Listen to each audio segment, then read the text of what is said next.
fall of the Soviet Union in 1991 marked a pivotal moment in world history, heralding the end of the Cold War and the dissolution of a superpower. As the Iron Curtain lifted, it left in its wake a tumultuous period of transition, not only for Russia but for the entire global landscape. Amidst the chaos and uncertainty, Russia's political and economic landscape underwent seismic shifts, and from this turmoil, three principal factions emerged as key players in shaping the nation's future: the Silovicki, the Family, and the Oligarchs. The Silovicki, men of power. The term Silovicki refers to individuals in Russia who wielded power, often stemming from backgrounds in the KGB and other security services and criminal organizations. Most of these Silovicki were ardent Russian nationalists who sought to see their country return to its former glory. In the 1990s, they held sway over crucial government institutions like the Foreign and Interior Ministries and the Federal Security Service, FSB, which succeeded the KGB. However, President Boris Yeltsin, fearing that the Silovicki might attempt to overthrow him, implemented measures to limit their influence, keeping them out of significant positions of power until 1999. The Family and its evolution. The Family originally consisted of Yeltsin's relatives and close associates who played pivotal roles in infiltrating various sectors of business and government to ensure Yeltsin's continued grip on power. However, by the late 1990s, a new faction known as the St. Petersburg Brigade began to infiltrate the Family. This group primarily comprised Western-leaning technocrats focused on attracting foreign investment into Russia on Russia's terms. They typically held sway over key ministries, such as finance and economics.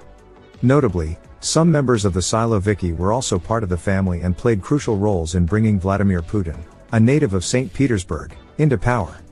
This infiltration signaled a decline in the influence of the Family and marked the resurgence of the Silovicki. The Oligarchs, rise to power. The oligarchs were a class unto themselves, emerging as a new elite group of post-Soviet business rulers. They came to prominence during the Yeltsin-era economic reforms, often referred to as shock therapy. This period saw a lack of clarity regarding property ownership following the Soviet collapse, leading to a frenzied race to secure control over various industries. The oligarchs acquired their vast fortunes through a variety of means, sometimes employing underhanded methods within the ambiguous legal framework of post-Soviet Russia. Some oligarchs rigged privatization auctions to acquire state assets at rock-bottom prices, while others dominated the export of raw materials to the West, capitalizing on local prices and selling at higher global rates. They also swindled equity from workers who were unaware of their ownership stakes and seized state-owned firms during government defaults. Some even engaged in fraudulent activities like forging corporate ownership documents to acquire assets. Interestingly, the oligarchs' corporate holdings were often haphazard and unrelated, with oil companies owning cafeteria subsidiaries and metal smelters with pig farm units. Their primary focus was not long-term wealth generation but rather quick wealth extraction. They showed little concern for the future, prioritizing immediate gains and employing a range of extra-legal methods, from fraudulent accounting to deploying private armies to secure assets. The Ruble crash and oligarch reformation. The ruble's crash in 1998 marked a turning point for the oligarchs. Until that point, they had exploited their corporate empires without regard for the damage inflicted on the country and their assets. However, the ruble devaluation pushed many oligarchs into financial turmoil, revealing that their companies were not performing as robustly as they had believed. Industries like oil, in particular, suffered as inadequate reinvestment practices led to declining output. This crisis triggered a reformation among the oligarchs, with some adapting to the changing landscape. A new crop of oligarchs emerged, discarding the con-man-like practices of the past and adopting more business-minded strategies. They recognized the need for long-term planning and asset maintenance, reshaping their industrial empires based on core competencies. Additionally, they began employing standard financial practices and asset reinvestment. The Putin era, consolidating Russian power. In 1999, Vladimir Putin assumed the presidency, consolidating Russian power as he took on the Silovicki and the Family. He dismantled the Family, integrating its trusted members directly into the Kremlin. Putin then set his sights on the oligarchs, initiating a process of reining them in. By 2009, the Kremlin had embarked on a campaign to dismantle the once powerful oligarchic class, aided by the global financial crisis. Putin's strategy involved targeting strategic sectors, systematically eroding the oligarchs' control. With the oligarchs' fortunes in decline, their influence waned. Putin's consolidation of Russian power was nearly complete, ushering in a new era where the Prime Minister and his faction stood virtually unchallenged. The legal ambiguity of post-Soviet Russia. In the aftermath of the Soviet Union's collapse, Russia grappled with contradictory and unevenly enforced laws. This legal ambiguity created fertile ground for the oligarchs to thrive. They seized corporate holdings and built empires composed of disparate parts. The oligarchs exploited the prevailing confusion, employing a mix of legal and extra-legal methods to amass wealth rapidly. Privatization auctions were rigged, and raw materials were monopolized for export. Ownership of state-owned firms changed hands through loans provided to the government during financial crises. Occasionally, oligarchs acquired companies simply by forging corporate ownership documents and registering them with the state.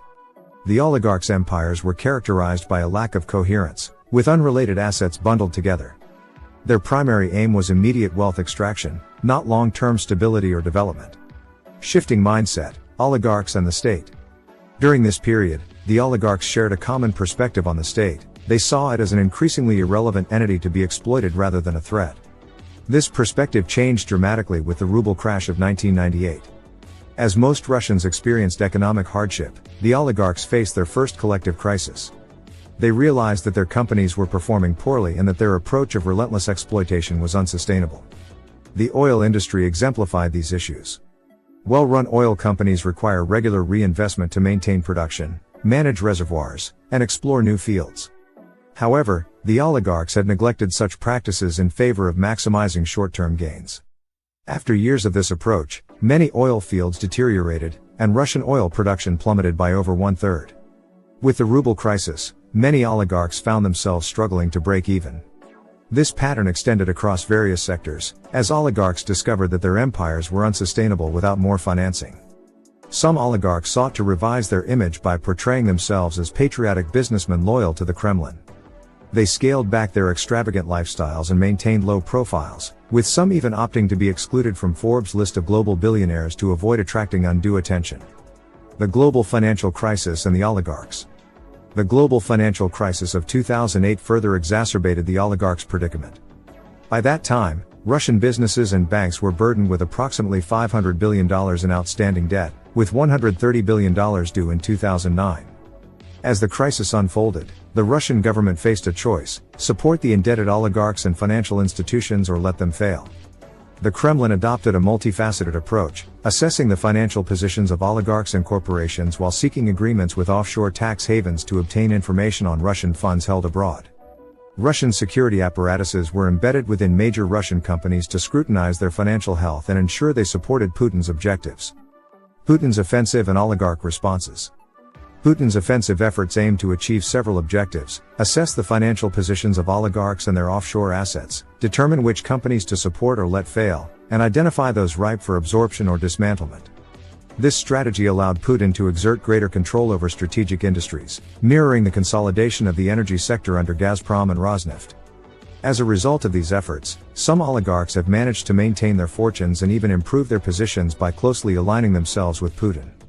Others found themselves unable to recover from their debt exposure and faced bankruptcy or asset sales. A few oligarchs, like Vagit Perov, owner of Lukoil, and Alexei Mordashov, owner of Severstal, chose to reinvest heavily in their companies, weathering the financial storm and striving to maintain their independence. The Kremlin's multifaceted offensive against the oligarchs has shifted the balance of power in Russia's economic landscape. Today, many oligarchs have transformed into loyal servants of Putin, their fortunes and fates intricately tied to Putin's strategic interests. While some oligarchs may survive, they will do so within the confines of a carefully engineered system where Putin exerts unprecedented control over Russia's political, economic, and social domains. Oligarchs in the Putin era. The oligarchs of the 1990s, once hailed as icons of Russian business prowess, have witnessed a dramatic decline in fortunes and independence in the Putin era. Their rapid accumulation of wealth, often through unscrupulous methods, drew the state's attention and ultimately led to their demise as autonomous power brokers in Russia. The chaotic years following the Soviet Union's collapse provided fertile ground for the rise of these oligarchic empires, but the Putin era has signaled their retreat as Putin reasserts control over Russia's political, economic, and social landscape. As copper oligarch Iskander Makhmudov said in a rare interview, "The oligarchs now have mixed fortunes, but we will all end up being soldiers of Putin one day."